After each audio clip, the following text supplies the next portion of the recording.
반갑습니다. 오늘도 새벽 돌베개에 나오신 모든 성도님들을 주님의 이름으로 환영합니다.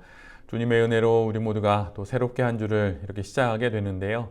오늘도 하나님의 말씀인 누가복음 말씀 또 함께 묵상하고 묵상한 말씀으로 또 이 한 주도 잘 시작하는 우리 모두가 되기를 바랍니다.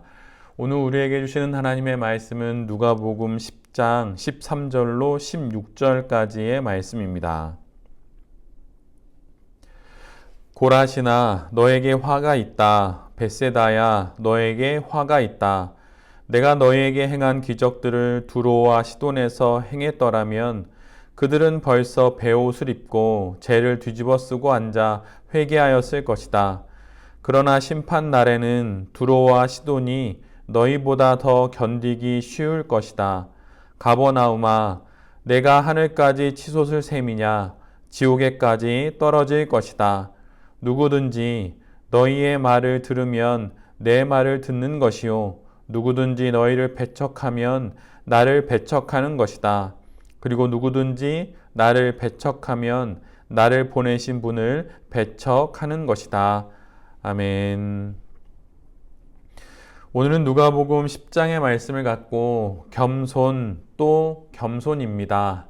겸손 또 겸손입니다. 라는 제목으로 함께 하나님 말씀을 나누도록 하겠습니다. 오늘 본문에서 예수님께서는 당신이 직접 많은 기적을 행하셔서 당신의 그리스도 되심을 증거했던 도시들을 열거하시고 그 도시들에게 화를 선포하십니다. 그 도시들은 고라신과 벳세다 그리고 예수님의 갈릴리 사역의 중심지였던 가버나움입니다. 그런데 사실 이것은 참으로 이례적인 모습입니다. 어떤 경우에도 너그럽고 인자하실 것 같은 예수님께서 왜 그러신지 이 세 지역을 향해서는 아주 크게 꾸지람을 하십니다. 마태복음 11장 20절엔 이 상황을 놓고 하신 예수님의 그 행동에 대해서 이렇게 기록해 놓고 있습니다. 예수께서 권능을 가장 많이 행하신 고을들이 회개하지 아니하므로 그때에 책망하시되. 여기서 말하고 있는 권능이라고 하는 헬라어는 우리 모두에게 익숙한 두나미스라고 하는 단어입니다.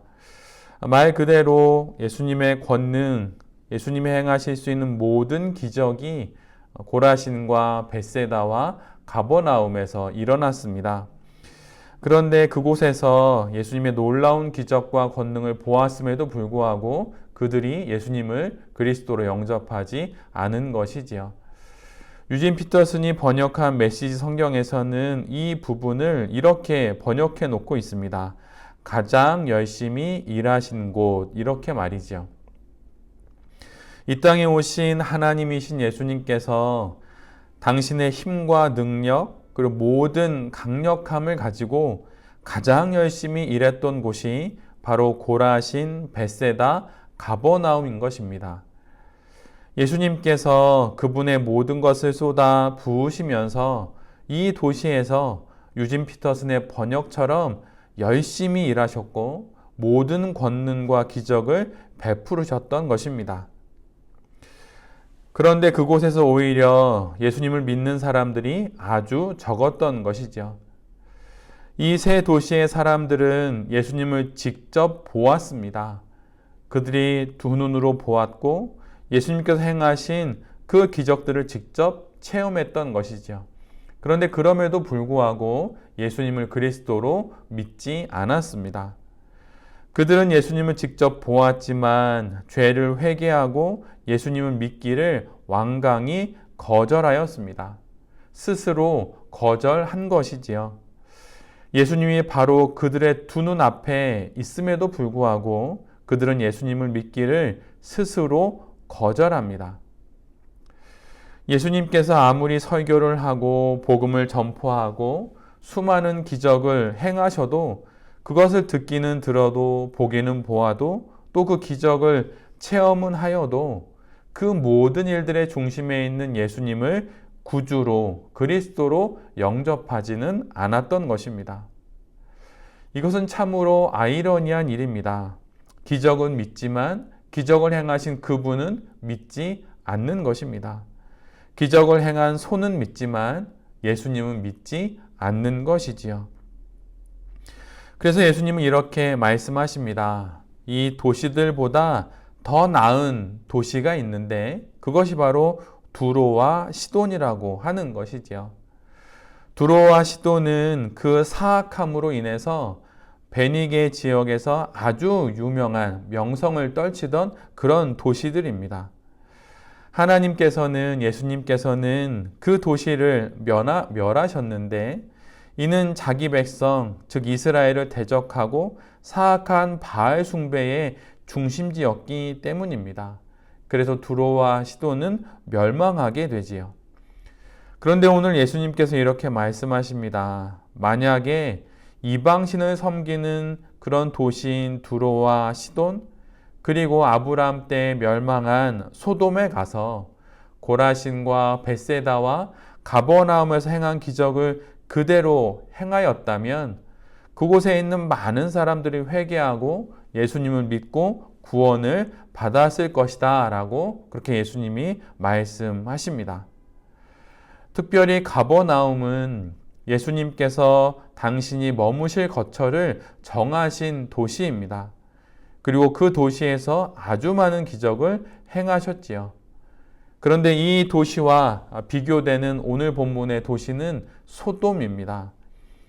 우리가 잘 알듯이 롯의 아내가 소금 기둥이 되었던 그 소돔, 하늘에서 유황과 불이 떨어져 완전히 멸망해 버렸던 하나님의 심판 앞에서 완전히 폐허가 되어버린 그 도시와 비교하면서 오히려 그러한 소돔이 가버나움보다 더 나았을 것이라고 예수님의 말씀에 주시는 것입니다.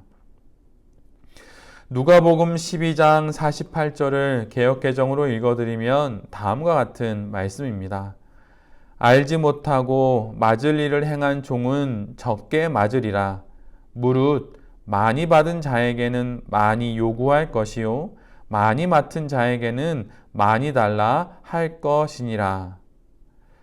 고라신과 벳세다, 가버나움 이들 세 지역은 예수님을 믿을 수 있고 알 수 있는 가장 좋은 조건에 있었음에도 불구하고 예수님을 거부합니다. 그래서 예수님의 꾸지람을 받고 있는 것이지요. 많이 받았음에도 그것을 통해 예수님을 믿지 않았기 때문입니다. 그렇다면 이들은 왜 예수님을 거부한 것일까요? 부하든 가난하든 많이 받았든 적게 받았든 형통하든 고통 속에 있든 외적인 조건과 형편은 모두 제각기 다르지만 그 모든 상황에서 사람들이 예수님을 거부하는 이유를 성경은 하나의 단어로 설명합니다. 그것은 다름 아닌 바로 교만입니다. 좋은 조건으로 한껏 고양된 교만이 예수님을 거부할 이유가 되어버립니다. 예수님 없어도 살 수 있다는 것이죠. 반면에 나쁜 조건에서 비롯된 예수님에 대한 날선 분노가 교만의 원인이 되기도 합니다. 고통 가운데서 나를 건져주시지 않는 것에 대한 불만이 결국 예수님을 무시하는 교만이 된 것입니다. 마치 선지자 요나가 박넝쿨이 하룻밤 사이에 사라지자 하나님을 향해 원망을 토로하면서 박넝쿨에 대한 마치 어떤 권리가 처음부터 자신에게 있었던 것처럼 하나님께 따지는 모습과 같은 것입니다. 언뜻 심정적으로는 이해할 수 있을지 모르지만 그러나 요나의 이 반응은 그 방향이 틀렸던 것입니다. 그래서 모든 상황 가운데 우리가 예수님을 거부하는 건 그 근원을 찾아 들어가 보면 결국 이런 교만이 있는 것이지요. 잠언 16장 18절에 이런 말씀이 있습니다. 교만은 패망의 선봉이요 거만한 마음은 넘어짐의 앞잡이이니라. 고라신과 벳세다와 또 가버나움이 멸망한 그 패망한 이유는 바로 교만에 있습니다. 내게 있는 좋은 조건을 또는 힘든 조건을 하나님을 더 잘 믿는 조건으로 사용할 줄 알아야 합니다. 우리가 가진 모든 조건을 하나님을 더 신실히 믿고 따를 수 있는 그런 조건으로 사용할 수 있는 우리 모두가 되기를 간절히 바랍니다. 허락된 삶의 조건들을 예수님을 잘 믿는 조건으로 사용하면서 이것을 통하여서 주님 앞에서 가장 아름다운 인생으로 잘 빚어져 나가는 그런 우리 모두가 되어야 할 것입니다. 어려운 상황에 있을 수도 있고 또한 형통의 상황에 놓여 있을 수도 있습니다. 그러나 우리가 어떤 상황에 놓여 있든 그 모든 상황 속에 늘 들려오는 하나님의 말씀을 잘 듣고 그 말씀을 마음에 새기며 늘 하나님 앞에서 신실하게 또한 겸손하게 또한 차분히 잘 살아가는 것이 바로 신앙 인생이라고 하는 것이지요. 다시 삶의 주변을 잘 정리하고 추스리면서 주어진 삶의 여정을 예수 그리스도와 함께 잘 지나가는 우리 모두가 되기를 간절히 바랍니다. 신앙이 있다는 건 그에게 예수 그리스도를 향한 기대가 있고 또 그분을 의지한다는 것입니다.